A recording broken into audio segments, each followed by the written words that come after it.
সুপ্রিয় শিক্ষার্থীগণ, আশা করি তোমরা সকলে ভালো আছো। আমাদের আজকের পৌরনীতি ক্লাসে তোমাদের সকলকে স্বাগত জানাচ্ছি। আমি শামীম আহমেদ। আমরা আজকে যে অধ্যায়টি নিয়ে আলোচনা করব সেটি হলো পৌরনীতির দ্বিতীয় পত্রের প্রথম অধ্যায়। অধ্যায়ের শিরোনাম হলো ব্রিটিশ ভারতে প্রতিনিধিত্বশীল সরকারের বিকাশ। তোমরা সকলে অবগত আছো, এই অধ্যায়ের আমরা ইতিপূর্বে বেশ কিছু ক্লাস করেছি। আজকে আমরা যে অংশটি আলোচনা করব সেটি হলো পার্ট 9।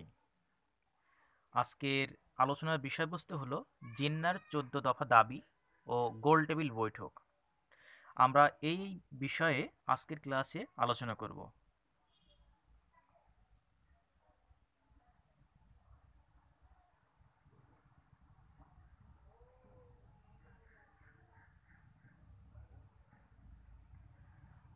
তোমরা এখানে ছবি দেখতে পাচ্ছ, দুইটি ছবি।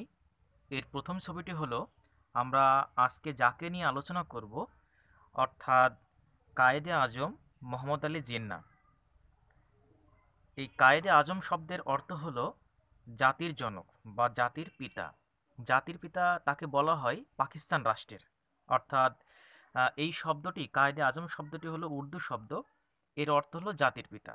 তাহলে কায়েদে আজম মোহাম্মদ আলী জিন্নাকে বলা হয় পাকিস্তান রাষ্ট্রের স্রষ্টা বা জাতির পিতা।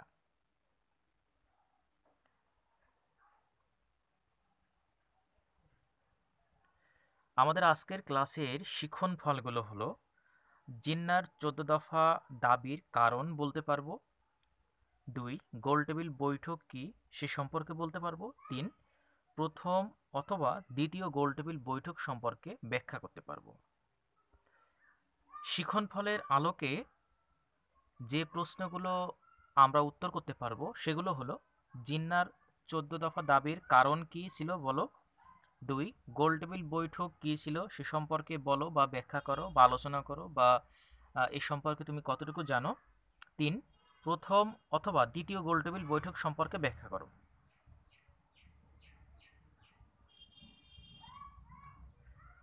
আমাদের প্রথম অংশটি আমরা এখন শুরু করছি। প্রথম অংশটি হলো জিন্নার 14 দফা দাবির কারণ কি।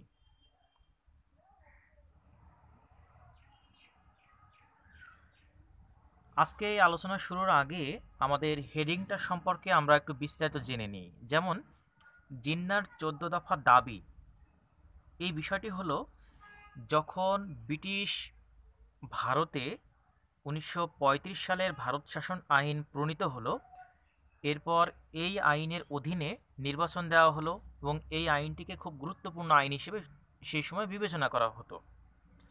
এর পরবর্তীতে যখন 1935 সালের আইন প্রণীত হওয়ার পরও ভারতবাসীদের যে মনোবাসনা বা যে স্বাধীন যে স্বায়ত্তশাসন ভোগ করার ইচ্ছা ভারতবাসীর, সেটি যখন পূরণ হলো না 1935 সালের আইনে, সেই সময় জনগণ সরকারের বিরুদ্ধে বিক্ষোভ শুরু করলো, তারা অসন্তোষ প্রকাশ করতে শুরু করলো। এই অসন্তোষ দেখে ব্রিটিশ সরকার বলল যে তোমরা ভারতীয় যারা আছো, তোমরা যদি এই আইনে সন্তুষ্ট হতে না পারো, নিজেদের মতন করে একটি সংবিধান কিংবা নিজেদের মতন করে একটি আইন তোমরা প্রণয়ন করে দেখাও। তোমাদের যদি আহ, প্রজ্ঞা থেকে থাকে, তোমাদের যদি জ্ঞান থেকে থাকে, তোমাদের যদি অভিজ্ঞতা থেকে থাকে, তোমরা প্রণয়ন করে দেখাও। ব্রিটিশ সরকারের এই কথা শুনে তৎকালীন সময়ে কংগ্রেসের অন্যতম প্রধান নেতা মতিলাল নেহেরু, তিনি একটি রিপোর্ট পেশ করলেন। সেই রিপোর্টটিকে বলা হচ্ছে নেহেরু রিপোর্ট। এই রিপোর্টটি ব্রিটিশ সরকারের কাছে পেশ করলেন এবং বললেন যে দেখো, আমরা ভারতবাসীদের পক্ষ থেকে আমরা এই রিপোর্টটি পেশ করেছি এবং আমাদের এভাবে তোমরা আমাদের যে দেশের শাসনভার বা দেশের ক্ষমতা আমাদের কাছে অর্পণ করো, আমরা আস্তে আস্তে দেশের শাসনভার গ্রহণ করতে চাই। এটি নেহেরু রিপোর্টের মূল বিষয় ছিল, কিভাবে শাসনতন্ত্র প্রণয়ন করা হবে, কিভাবে শাসনটাকে কার্যকর করা হবে, এই বিষয়ে সেই সময় নেহেরু রিপোর্টে উল্লেখ ছিল। কিন্তু এই নেহেরু রিপোর্টে মুসলমানদের দাবি দেওয়া বা মুসলমানদের যে বিভিন্ন রকম শাসনতান্ত্রিক কার্যক্রম বা শাসনতান্ত্রিক অংশগ্রহণ সেখানে ছিল না সেই নেহেরু রিপোর্টে। যার ফলে কি হলো, তখন মুসলমান সম্প্রদায় এই রিপোর্টটিকে তারা প্রত্যাখ্যান করলো। তারা বলল যে এখানে নেহেরু সকল সম্প্রদায়ের কথা ভাবেননি, তিনি শুধুমাত্র হিন্দু সম্প্রদায়ের কথা মাথায় রেখেই তিনি রিপোর্ট পেশ করেছেন, মুসলমান সম্প্রদায়ের কোনো কথা তিনি ভাবেননি। এই কথা বলার পর মুসলমান সম্প্রদায়ের মধ্য থেকে, অর্থাৎ মুসলমান সম্প্রদায়ের প্রতিনিধিত্ব করছিল মুসলিম লীগ, মুসলিম লীগের পক্ষ থেকে তখন কায়েদে আজম মোহাম্মদ আলী জিন্নাহ তিনি নতুন একটি রিপোর্ট উত্থাপন করলেন ব্রিটিশ সরকারের কাছে নেহেরু রিপোর্টের বিপরীতে। তখন এই যে মোহাম্মদ আলী জিন্নাহ যে রিপোর্টটি পেশ করলেন, এই রিপোর্টটি ছিল 14টা দফা বা 14টা দাবি। এজন্যই বলা হচ্ছে যে জিন্নাহর 14 দফা বা 14টা দাবি তখন ব্রিটিশ সরকারের কাছে পেশ করলেন, যার ফলে কি হলো, কংগ্রেস এবং মুসলমান তথা মুসলিম লীগের মধ্যে একটা বিভাজন, পাল্টাপাল্টি অবস্থান শুরু হয়ে গেল। যদিও পরবর্তী রাজনৈতিক ঘটনাপ্রবাহ ভিন্ন ছিল, কিন্তু নেহেরু রিপোর্টের বিপরীতে এই জিন্নাহর 14 দফা দাবিটি কিন্তু ইতিহাস একটি স্মরণীয় হয়ে আছে, এবং ইতিহাস কিন্তু এই রিপোর্টটিকে খুব গুরুত্ব সহকারে মূল্যায়ন করে। সেই প্রেক্ষাপট থেকে আমাদের আজকের ক্লাস আমি সাজিয়েছি যে জিন্নাহর 14 দফা যে দাবি, সেই 14 দফা সম্পর্কে আমরা আজকের ক্লাসে আরও বেশি বিস্তারিত জানব। ভারতীয় মুসলমানদের দাবি দেওয়ার প্রতি নেহেরু রিপোর্টে উপেক্ষা প্রদর্শিত হওয়ায় 1929 খ্রিস্টাব্দে জিন্নাহ মুসলিম লীগের পক্ষ থেকে তার বিখ্যাত 14 দফা দাবি বা প্রস্তাব পেশ করেন। 1928 খ্রিস্টাব্দে ডিসেম্বরে কলকাতা সর্বদলীয় কনভেনশনে মোহাম্মদ আলী জিন্নাহ মুসলিম লীগের পক্ষ থেকে নেহেরু রিপোর্টে কিছু সংশোধনী আনেন। হিন্দু মহাসভা সহ অন্যান্যরা জিন্নাহর প্রস্তাব মেনে নিতে অস্বীকার করলে জিন্নাহ একে হিন্দু মুসলমানের পথের বিভক্তি বলে আখ্যায়িত করেন। ফলে 1929 খ্রিস্টাব্দে মার্চ মাসে দিল্লিতে মুসলিম লীগের কাউন্সিল অধিবেশনে জিন্নাহ তার বিখ্যাত ঐতিহাসিক 14 দফা উপস্থাপন করেন।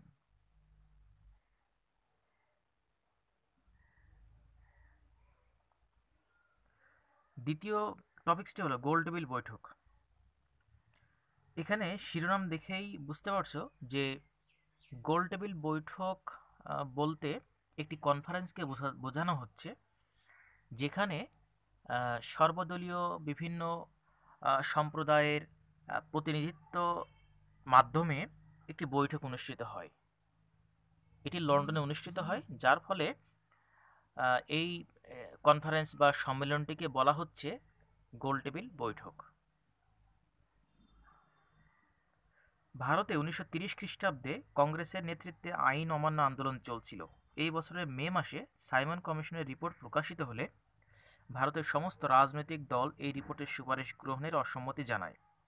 ব্রিটিশ সরকার সেই অবস্থায় লন্ডনে ভারতের বিভিন্ন রাজনৈতিক দলের প্রতিনিধিদেরকে নিয়ে এক গোলটেবিল বৈঠক আহ্বান করেন। ভারতে বিরাজমান পরিস্থিতি ও সংকটের নিরসনকল্পে নতুন উদ্যোগ গ্রহণ এবং ভারতের ভবিষ্যৎ সংবিধানের রূপরেখা প্রণয়ন করাই ছিল এই বৈঠকের উদ্দেশ্য।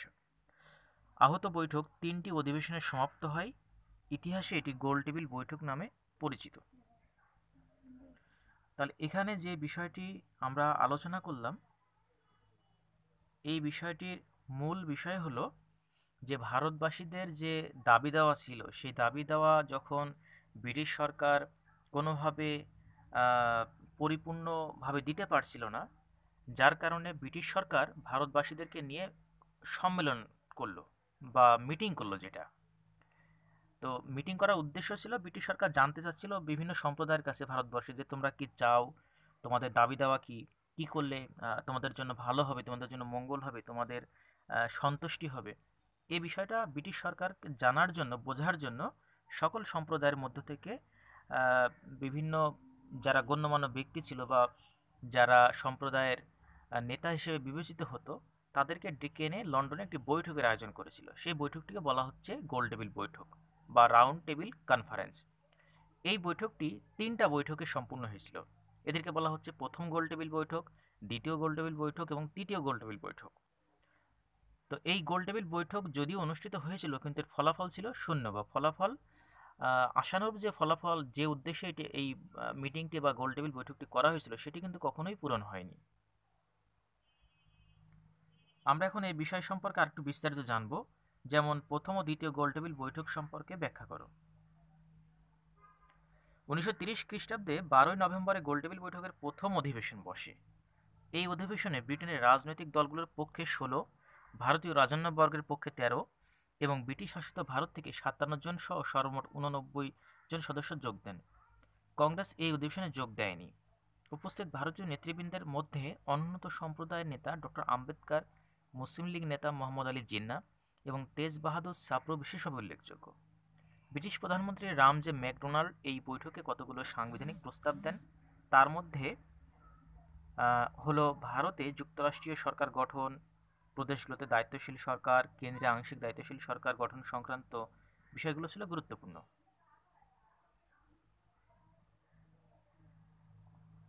দ্বিতীয় গোলটেবিল বৈঠক 1931 খ্রিস্টাব্দে গান্ধী আরোইন চুক্তির পর লন্ডনের দ্বিতীয় গোলটেবিল বৈঠকের আয়োজন করা হয়।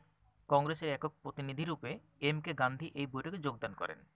ফেডারেল ব্যবস্থা ও সংখ্যালঘু প্রশ্ন এই দুটি ছিল বৈঠকের প্রধান আলোচ্য বিষয়। শুরুতে গান্ধী কংগ্রেসকে ভারতীয় জনগণের প্রতিনিধিত্বের একমাত্র দাবিদার বললে উপস্থিত অন্যান্য ভারতীয় নেতৃবৃন্দ সম্মিলিতভাবে তীব্র প্রতিবাদ জানান। মুসলিম লীগ অন্তর্বর্তীকালীন মেয়াদে কেন্দ্রে দ্বৈত শাসন ব্যবস্থা প্রবর্তনের ব্যাপারে এর পূর্ব সিদ্ধান্তে অটল থাকেন, কিন্তু গান্ধী এতে রাজি ছিলেন না, বরং তিনি অবিলম্বে কেন্দ্র ও প্রদেশে একই সঙ্গে দায়িত্বশীল সরকার প্রতিষ্ঠার দাবি জানান। পাশাপাশি বড়লাটের বিশেষ ক্ষমতা তিনি বিরোধিতা করেন, কিন্তু সংখ্যালঘুদের প্রশ্নই বড় হয়ে দেখা দেয়, যার ফলে গান্ধীর প্রস্তাব বাতিল হয়ে যায়।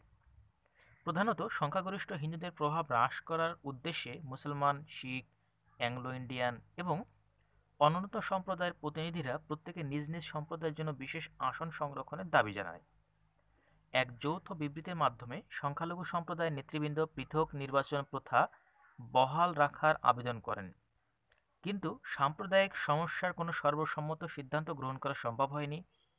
এসব সমস্যা অমীমাংসিত রেখে 1931 সালে 1 ডিসেম্বর গোলটেবিল বৈঠকের দ্বিতীয় অধিবেশন সমাপ্ত হয়।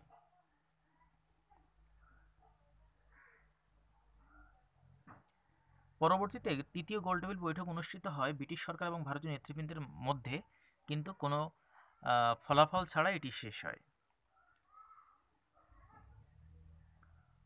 আমাদের আজকের ক্লাস এ পর্যন্তই। আমরা পরবর্তী ক্লাসে নতুন টপিকস নিয়ে আলোচনা করব। তোমরা বাসায় যে শিখন ফলগুলো বললাম সেই বিষয়গুলো তোমরা বাসায় প্র্যাকটিস করবে এবং নোট তৈরি করে রাখবে। পরবর্তীতে তোমাদের জন্য বিষয়গুলো সহজ হবে। আমাদের আজকের ক্লাসে সকলকে ধন্যবাদ। ভালো পরবর্তী ক্লাসে দেখা হবে ইনশাল্লাহ।